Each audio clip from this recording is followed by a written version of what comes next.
ایک ایسی وادی جو جنوں، پریوں، بھوتوں، دیو اور عجیب الخلقت مخلوق کے متعلق جانی جاتی ہے۔ ایسا پہاڑ جہاں ہمیشہ اندھیرا رہتا ہے، چاند سورج کی روشنی وہاں کبھی نہیں پہنچتی۔ وہ وادی جہاں آج تک کوئی شخص نہیں پہنچ سکا۔ کیا یہ وادی جنوں کا دیس ہے یا کسی اور دنیا میں جانے کا کوئی پر اسرار راستہ؟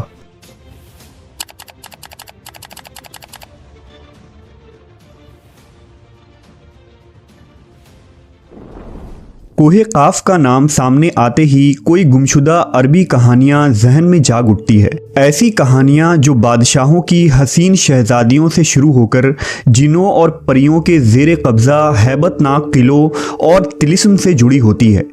ایسی کہانیوں کا مرکز عام طور پر یہ ہوتا ہے کہ فلاں ملک کے طاقتور بادشاہ کی حسین اور نرم و نازک شہزادی کو فلاں جن یا دیو نے اغوا کیا اور کوہ قاف کے کسی وادی کے تاریک محل میں لے جا کر قید کر دیا۔ اس طرح کی کہانیاں ہندوستان، ایران اور عرب علاقوں کے افسانوی اور ادبی کتابوں میں اہم مقام رکھتی ہے۔ تحریری شکل میں موجود ہونے کے علاوہ یہ داستانیں سینہ بسینہ روایتوں کی شکل میں بھی منتقل ہوئی ہیں۔ جبل قاف یا کوہ قاف مشرقی وسطیٰ اور عربوں کے مشہور افسانوں میں ایک افسانوی پہاڑی سلسلے کا نام ہے۔ اسلامی روایتوں میں کوہ قاف کو جنوں کا وطن کہا جاتا ہے جسے خدا نے چمکتے زمرد سے بنایا ہے، جبکہ ایرانی روایتوں کے مطابق یہ علاقہ شمالی قفقاز کے علاقوں میں تھا، جس علاقے کو انسانوں کے کسی حکومت نے بھی آج تک قبضہ کرنے سے ناکام رہا، کیونکہ قدیم علم نے ان بلند پہاڑی علاقوں کو اسرار میں ڈھانپ رکھا تھا۔ کوہ قاف دراصل ایک طویل پہاڑی سلسلہ ہے۔ یہ زمین کا سب سے دور دراز مقام کہا جاتا ہے، جو داستانوں میں زرتشت کی زمین اور سیمرغ نامی پرندے کی وجہ سے مشہور ہے۔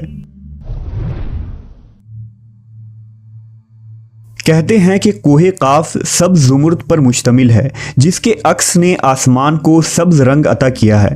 کوہ قاف کو جنوں کا شہر بھی کہا جاتا ہے، جہاں زمانہ قدیم میں جنات کی نسلوں نے بہت ساری حکومتیں قائم کی تھی۔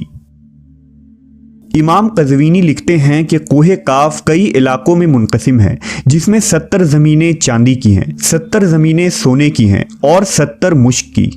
عربی کتابوں کے مطابق قاف پہاڑی سلسلوں میں سب سے اونچا تھا، جو اللہ کی طرف سے زمین کو سہارا دینے کے لیے بنایا گیا تھا، اور اس دنیا میں جتنے بھی پہاڑی سلسلے ہیں، تمام سلسلوں کی شاخیں زیر زمین کوہ قاف سے جڑا ہے۔ اس طرح کوہ قاف جو اس زمین کا سب سے بڑا پہاڑ ہے، تمام پہاڑی سلسلوں کا مرکز ہے۔ زکریہ القزوینی نے 13ویں صدی میں عجائب المخلوقات و غرائب الموجودات نامی ایک کتاب لکھی تھی، جس میں انہوں نے کاسمولوجی کے مطابق یہ نظریہ دیا ہے کہ آسمان کو خدا نے تھام رکھا ہے تاکہ وہ زمین پر نہ گر پڑے۔ اس زمین کے چاروں طرف پہاڑوں کا ایک طویل سلسلہ ہے، جس میں کوہ قاف بھی شامل ہے، جو ان سلسلوں کو کھوٹی کی طرح اپنی جگہ پر رکھتا ہے۔ اسی طرح مشہور صوفی بزرگ جلال الدین رومی نے اپنی تحریروں میں کوہ قاف کا ذکر کچھ یوں کیا ہے کہ طاقتور بادشاہ سکندر ذوالقرنین نے آب حیات کی تلاش میں مشرق کا سفر کیا تھا۔ اس سفر کے دوران آپ کوہ قاف تک جا پہنچے تھے۔ جب آپ کوہ قاف پہنچے تو آپ نے دیکھا کہ وہاں فرشتہ اسرافیل قیامت کے دن سور پھونکنے کا انتظار کر رہے ہیں۔ کوہ قاف اور اس میں آباد مخلوقات کے متعلق ایک اور روایت بیان کی جاتی ہے کہ حضرت ابن عباس فرماتے ہیں کہ رسول اللہ صلی اللہ علیہ وسلم ہمارے پاس تشریف لائے جبکہ ہم مسجد نبوی میں حلقہ بنا کر بیٹھے ہوئے تھے۔ ہمیں آپ صلی اللہ علیہ وسلم نے فرمایا، کیا کر رہے ہو؟ ہم نے عرض کیا، ہم سورج کے متعلق غور کر رہے ہیں کہ وہ کیسے طلوع ہوتا ہے اور کیسے غروب ہوتا ہے۔ فرمایا، تم نے اچھا کیا، اس طرح سے مخلوق میں فکر کرو، خالق میں فکر نہ کرنا، کیونکہ اللہ جس کے لیے جو چاہتا ہے پیدا کرتا ہے۔ تم اس سے تعجب کرو کہ کوہ قاف سے آگے 7 سمندر ہیں، ہر سمندر 500 سال سفر کرنے کے برابر طویل ہے، اور اس کے آگے 7 زمینیں بھی ہیں جن کا نور ان کے باسیوں کے لیے چمکتا ہے۔